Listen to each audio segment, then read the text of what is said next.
where we are Spain, we're never going to need any assistance. We have no problem.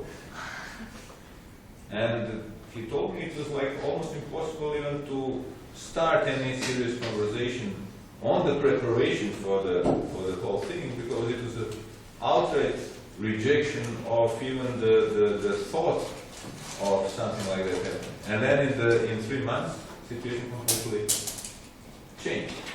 But the initial position of the new government was that no way they will ever ask for help from the European Union. But things in Europe change incredibly fast. I also remember we had this Euro 50 group meetings, and I was in Rome, I think, in 2008, in spring, and we were talking about the need to create a banking union in Europe. And pretty much everyone around the table was convinced that the banking union is needed and that Europe needs to have a common supervisor, a common regulator, a common resolution mechanism, a common deposit insurance mechanism. Because why? Because you have one market, you have one money, you have single monetary policy. You cannot have 27 different regulatory policies, 27 different supervisors, 27 different resolution and deposit insurance. It's not normal. And it prevents the integration of the banking market, which was a big failure of the Union. Because you had immediate integration of the money market, you had a very deep integration of the bond market, and you had almost none of the integration of the banking market. The Central and East Europe is integrated with the banking market, not the Eurozone itself. But at that time, I'm talking about spring 2008, and you had a deputy minister of finance of Germany sitting around the table, bankers, largest banks, French deputy minister of finance, and people were thinking, yes, we need to do that, but this will happen in maybe 15 to 20 years from now. This is the realistic time frame. Anything before that is just simply unrealistic, completely unrealistic.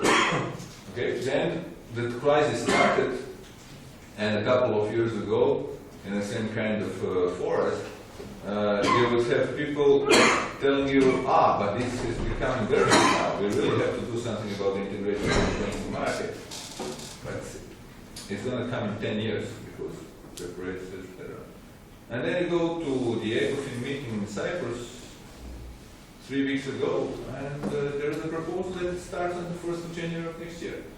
So this is how, things that looked unimaginable, clearly unrealistic, as people would describe it, became very urgent and very realistic under the pressure of the crisis. So the Europe basically changes now faster in these 3 years of the crisis than it has changed for decades before. Simply under the pressure of the crisis. It has brought forward all the things of which people were thinking will come in 10, 20 years' time, because there is no more time. You have to react immediately. So in that sense, you can say, crisis is always an opportunity. As I said, now really it's now, what are the ideas that could be done? One was basically to have a market interventions. First idea is, okay, we have a limited amount of money in the European Stability Mechanism. How can we increase that? One idea was, there's an easy way to increase it. We'll only use it in order to guarantee part of the loss on the issued debt. Which means if you issue 100, European Stability Mechanism will guarantee 30 of this 100. But this will be a first loss. So if there is a haircut up to 30% on your debt, you as a private investor will not take the hit, but it will be European stability mechanism. If you do that, you triple basically the firepower of DSM, because it can guarantee 3 times more debt, and but only to this first loss insurance. And therefore, the private investors will be much more willing to buy this debt, because they will know that if there is a haircut up to a certain percentage point, they will not take the hit. The problem with that, however, is that it doesn't work. I personally believe it doesn't work. And I think increasingly people believe it doesn't work. If you create an instrument like that, what does that mean? It segments the market. Why would I, as an investor, hold a debt which is unsecured by DSM when I can buy a new one which pays? So the moment they announce they will do that, I'll try to offload any existing debt of Italy or Spain in the market. I will look to buy the new one which is 30% insured. And this segmentation of the market will bring the yields on this debt up. The second problem with was this insistence, which I mentioned before, of the ECB that any restructuring of the debt within the Eurozone is voluntarily, which means that you don't have a de jure bankruptcy, which means that the creditors willingly accept to take certain percentage of the haircut. Now the idea is, because legally if you don't have a de jure bankruptcy and you're holding the insurance against the debt, you have bought the insurance against the debt, you're unable to go to the insurance company, to the bank, whoever sold you that, and ask for a compensation.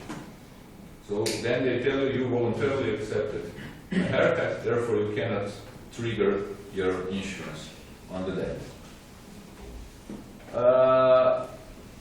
Yes? You said it will bring the yield up for the new bond. They will offload the old debt. So the price of all debt will go down and the yield will go up. So that's the problem. In the end, that will not improve the financing conditions for Italy or Spain. So if you have more demand for the new bonds, then actually it's going to bring the cost of financing down. Yeah, but who's going to buy the old stuff? People will go, no, as the price goes down, people will pile up to buy this old stuff, and as the price goes down, the yields will go up. And it will in the end not help the Italy or Spain or whoever might get into this situation. Well, look at the CDS market, which I was just saying. The insistence that you cannot trigger the CDS resulted in the fact that people who had insurance, who bought, so I buy a bond and I buy insurance on that bond. And now somebody is twisting my hand and telling me, look, you cannot ask for the insurance on that bond, but you have to voluntarily accept. And people said, okay, if they are doing that for Greece, they'll be doing that also for any other debt in Europe, and therefore let's offload the Italian and Spanish debt. At the moment that the ECB insisted that there will be no credit event, de jure bankruptcy, in Europe, the yields on the Spanish and Italian debt started to increase, because people started to offload the Spanish and Italian debt as they knew that the insurance that they bought on it is worth probably nothing then. And again, you have the market segmentation. And that market segmentation has not improved the conditions of financing of these countries, has actually kick-started a new round of the crisis. So these market interventions are not something that works. Now, until when do we... 1 o'clock. 5 more minutes. Okay, so I can continue with a bit of it than yesterday before switching to the other. Okay. Now, the other question is Eurobond good solution. There's been a lot of talk about the Eurobond, push by a number of the economists, politicians for a Eurobond. The problem with the Eurobond is that it's a good idea, it will definitely help, but you cannot create a Eurobond if you don't have a fiscal rule and a collateral. So if I'm an investor, I'll buy into a debt instrument for which I know exactly, legally binding, what is the underlying collateral. So if you sell me the instrument, I'm not going to buy it if it's unsecured by any kind of the stream of income behind. So the first condition for the Eurobond is, and this is where the Germans are absolutely right, first we have to agree on the fiscal union and the collateral that will be behind the Eurobond. We cannot just create a Eurobond out of nowhere. But that then means strong commitment to the loss of the partial fiscal sovereignty. Again, I think that many people, including Vujcic and the founding fathers of the euro, were a year and a half ago still saying is unimaginable. No? Nobody wants to give up the fiscal sovereignty in Europe. But now people realize under the pressure of the crisis that there's no other way. You have to give up the fiscal sovereignty if you want to get out. Either you want to create a Eurobond or you want to create a common deposit insurance scheme resolution mechanism, something that I will talk about tomorrow before we switch to the emerging market. This is a possibility. This is probably the end game for Europe, to have a Eurobond, because in that way it can exploit the benefits of the monetary union. The problem with Europe is that opposed to USA, it does not exploit the benefit of being the second largest currency area and the country in terms of the GDP in the world. Why? Because it has fragmented fiscal policy. If you would have a Eurobond, it would have a huge access to the liquidity at very low rates for everyone in the Eurozone. But you cannot create it again without the collateral. I'm not going to speculate how that might look like, but let me give you an example of how that can be created. I'm not saying that this is the way how it's going to look like. Germans don't like the different corporate rate taxes in Europe. French don't like the different corporate rate taxes in Europe. They want to unify it. The European Commission has prepared the common base for calculation of corporate rate taxes as a precondition for unifying the corporate rate taxes in Europe, which of course Irish don't like, because they have 1,500 corporate rate taxes. But Europe can agree that one tax will create an underlying collateral for the Eurobond issues. So when you go with the prospect for issuing the bond, you tell the investors, look, the underlying collateral for this bond is a corporate rate tax in the whole Eurozone, which is a very powerful fiscal tool. No? And then Germans might say, okay, this is fine, we accept that, so we will also give our German corporate rate tax, but at the unified level. Something like that. Then you have to have seniority and strict fiscal rules, how much can you borrow. But fiscal rules have now been created under the fiscal pact, which is something that we will mention also a bit.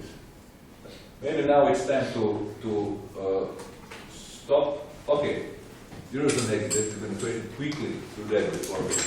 Is the Eurozone exit the solution? This is just to, okay, your question is on the moral ground. They cheated, they should be thrown out, and someone else. But is it the solution for Greece? A number of American economists, and this is usually the, if you go to US and talk to them, they have this idea about, you just go out to devalue and you solve their problem. But it's not that easy. Americans have this approach generally. If you look at the Greece during the drought period, and you look at the input factor, the responses of real GDP to the exchange rate shocks with 5 years lag, you see that the exchange rate changes in the past, from the 80s until 2000, the entry 2001 of Greece into the Eurozone, did not have statistically any significant impact on the GDP growth. So devaluation doesn't increase the growth of drachma in the past, the growth of the GDP. So why would we expect that now something has changed and suddenly, devaluation will become a main tool for Greece to get out of the trouble? The only thing was that it was positively correlated with inflation. So more devaluation you saw in Greece, higher the inflation rates were. It just didn't work then. And it didn't work for most of these peripheral countries. They cannot really get out of the trouble with the devaluation. They have to do something else. So the exit and devaluation for them is not a solution. Now this is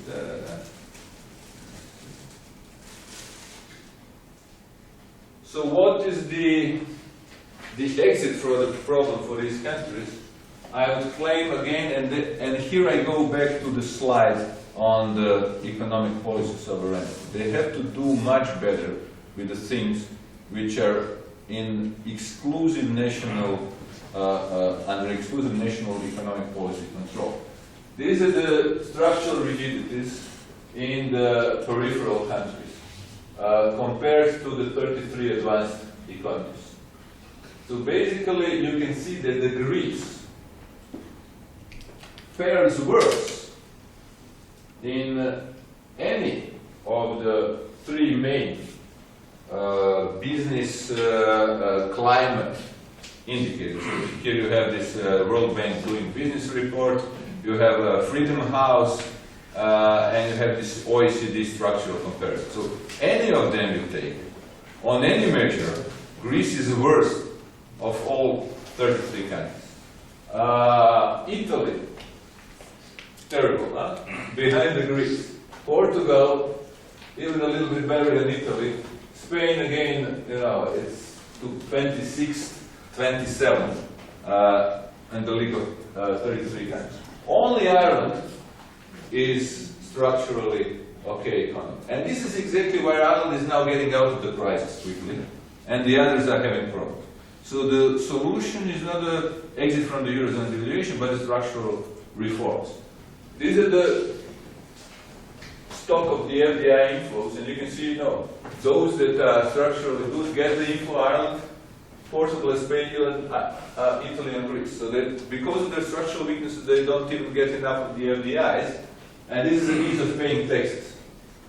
You don't see, but this is Spain. Okay, not that bad. Portugal, Greece, Italy. Now the emphasis of Monti on the fiscal reform, because Italy is the worst in terms of paying taxes. So this is something that these countries have to do. Obviously, this is where their weaknesses are, and if they want to get out of the trouble, they will have to importantly improve on all these fronts. And this is where I'm going to stop then for today and continue tomorrow.